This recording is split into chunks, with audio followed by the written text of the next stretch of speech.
നമസ്കാരം. നിലക്കടലയും കൊണ്ട് ചമ്മന്തിപ്പൊടി റെഡിയാക്കാം. ആദ്യം തന്നെ ഗ്യാസ് ഓൺ ചെയ്ത് കടായി വെച്ച് കടലയിട്ട് കൊടുക്കാം. ഗ്യാസ് ഫ്ലെയിം കുറച്ച് നേരം ഇങ്ങനെ ഇളക്കി കൊടുത്തുകൊണ്ടേ ഇരിക്കണം. ഇങ്ങനെ കളറ് മാറി വരുമ്പോൾ ഗ്യാസ് ഓഫ് ചെയ്ത് ഒരു പ്ലേറ്റിലേക്ക് മാറ്റാം. തണുത്ത് കഴിയുമ്പോൾ കൈ കൊണ്ട് ഇതുപോലെ തൊലി കളഞ്ഞ് വഴറ്റി കളഞ്ഞിട്ട് മിക്സിൻ്റെ ജാറിലേക്ക് ഇട്ട് കൊടുക്കാം.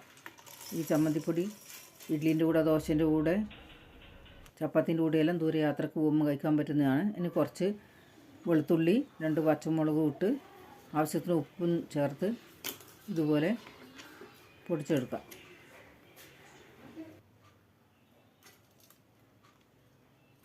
ഇനി ഒരു പ്ലേറ്റിലേക്ക് മാറ്റാം. ഈ ചമ്മന്തിപ്പൊടി നല്ല ടേസ്റ്റാണ്. നിങ്ങൾ ഉണ്ടാക്കി നോക്ക്. ഇഷ്ടപ്പെട്ടാൽ ലൈക്ക് ചെയ്യണേ.